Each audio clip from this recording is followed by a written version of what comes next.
Hello സുഹൃത്തുക്കളെ, എല്ലാവർക്കും നമസ്കാരം. ഇന്ന് നിങ്ങളെല്ലാം സോഷ്യൽ മീഡിയ വഴിയും TV മാധ്യമം വഴിയും ഒരു യുവാവിന്റെ വേറിട്ട പ്രതിഷേധം കണ്ടു കാണുമല്ലേ?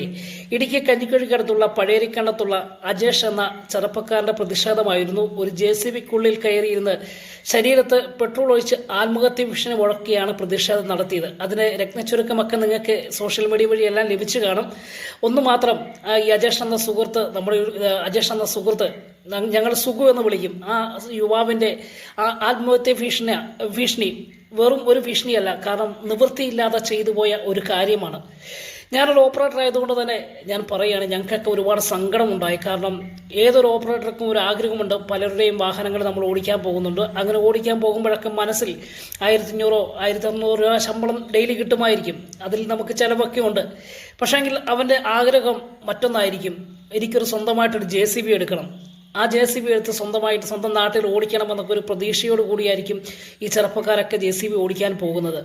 അങ്ങനെ ഒരു സ്വപ്നവുമായിട്ടാണ് ഞങ്ങളെ അജേഷ് എന്ന സുഖു എന്ന് വിളിക്കുന്ന വ്യക്തി വർഷങ്ങളോളം അധ്വാനം മറ്റ് ജില്ലകളിലും മറ്റ് സ്ഥലങ്ങളിലൊക്കെ പോയി പലരുടെയും വാഹനം ഓടിച്ച് കിട്ടുന്ന പൈസ എല്ലാം സ്വരൂപിച്ച് ഒരു JCB എടുക്കുവാൻ തീരുമാനിച്ചു. അങ്ങനെ തൻ്റെ ആഗ്രഹം സഫലമായി. അങ്ങനെ സന്തോഷത്തോടു കൂടി സ്വന്തം നാട്ടിൽ ആൾക്കാരുടെ എല്ലാം മുന്നിൽ അഭിമാനത്തോടു കൂടി വാഹനം ഓടിക്കുന്നതിനിടയിലാണ് ഒരു പെരത്തറ വലിക്കുവാൻ തനിക്കൊരു അവസരം കിട്ടുകയും ആ അവസരം അതെനിക്ക് സന്തോഷമുണ്ടാകുകയും അങ്ങനെ പെരത്തറ വലിക്കുവാൻ പോകുന്ന സമയത്ത് കുറച്ചേറെ പാഴ്മരങ്ങൾ പറിച്ചു കളഞ്ഞ് വേണം ആ ഫ്ലോട്ട് വെട്ടുവാൻ. അങ്ങനെ ഇരിക്കുന്ന സമയത്താണ് ഈ പ്രതീക്ഷിതമായി തനിക്കൊരു ഈ ജോലിയൊക്കെ കഴിഞ്ഞതിന് ശേഷം ഫോറസ്റ്റ് ഡിപ്പാർട്ട്മെന്റിൽ നിന്നൊരു ഫോൺ കോൾ വരുന്നു.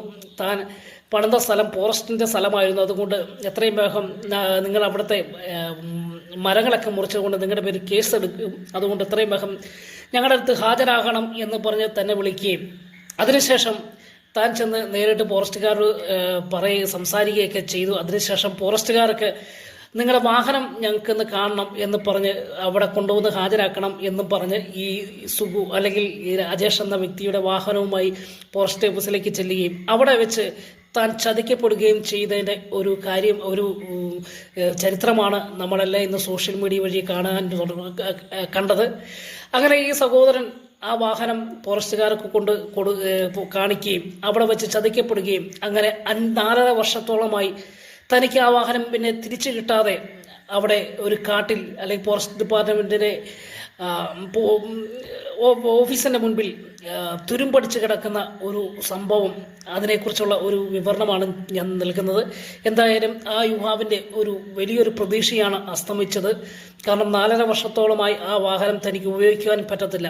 40 ലക്ഷം 35 ലക്ഷം രൂപ കൊടുത്താണ് ഒരു JCB മേടിക്കുന്നത്.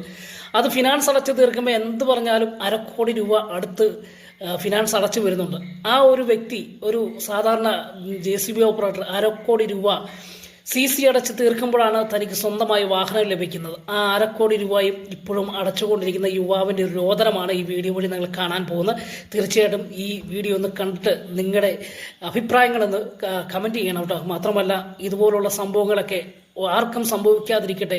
ഒരു പക്ഷെങ്കിൽ മനസ്സിന് കട്ടിയില്ലാത്ത ഒരുപാട് ആൾക്കാർ ഇങ്ങനെയുള്ള വിഷയങ്ങളിൽ അടിപതറിപ്പോകാറുണ്ട്. അങ്ങനെ ആർക്കും സംഭവിക്കാതിരിക്കട്ടെ എന്ന് മാത്രം ഓർപ്പിക്കാൻ വേണ്ടിയാണ് ഈ വീഡിയോ ഞാൻ ചെയ്യുന്നത് കേട്ടോ. അപ്പം ഞങ്ങളെക്കൊണ്ട് മാക്സിമം ഇത് ഷെയർ ചെയ്യിക്കുക എന്നൊരു ഉദ്ദേശം മാത്രമേ ഉള്ളൂ.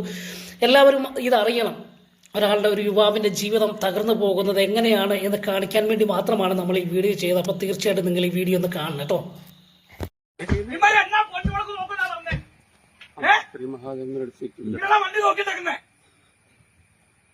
നമുക്ക് തിരുവനന്തപുരം ആ നെരുത്ത ജീവി പട്ടി അവനെ കാണണം. എനിക്ക്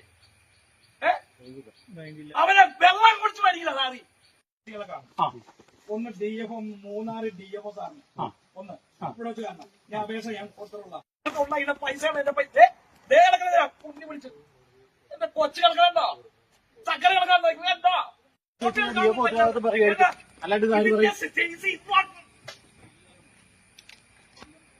അവരിന്നും അതിന് ഫൈനാൻസ് അടച്ചോണ്ടിരിക്കുവോ? അവര് ജന്മം ഉണ്ടാവാതിരിക്കുവോ? എന്ന് തന്നെ നേരം വെളുക്കുമ്പോ ഇവിടെ കൊണ്ടുവന്ന് മണ്ണെണ്ണ പിടിപ്പിച്ചു. അത് ബാക്കി ചർച്ച ആവശ്യമില്ലാത്ത രീതിയിലേക്ക് വളച്ചൊടിക്കാൻ നിൽക്കണ്ട. ഞങ്ങളത് കൊണ്ടുവന്ന് മണ്ണെണ്ണ വെച്ചു.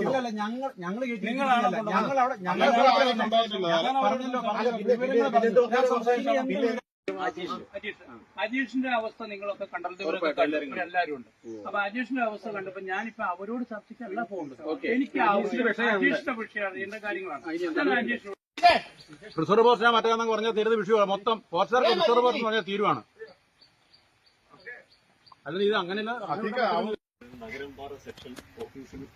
ഞാന് എന്റെ ജന്മം 2001 ഞാൻ ഓപ്പറേറ്റർ ആയിട്ട് എനിക്ക് ജന്മോണ്ടായിട്ട് 10-14 നിർത്തിയിട്ട് അവൻ പറഞ്ഞ മൊഴി മാത്രം എടുത്തു കൊടുത്ത് എന്റെ മറ്റേ സ്റ്റേറ്റ്മെന്റ് എടുത്തു.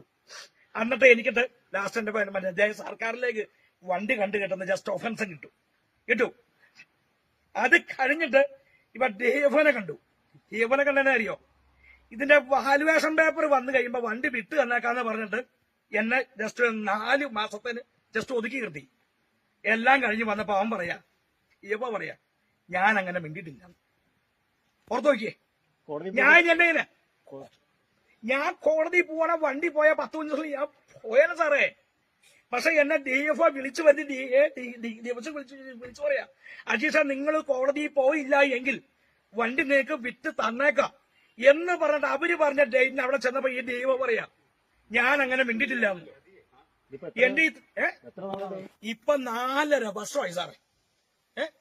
ഈ വണ്ടി ഏത് വണ്ടിയുള്ളവരാണേലും ഈ വണ്ടിയെ കുറിച്ച് അറിയാം. ഏത് വണ്ടി ജസ്റ്റ് ഓണറോ വണ്ടി ഓടിക്കുന്ന ഒരു ഓപ്പറേറ്റർക്ക് അറിയാം.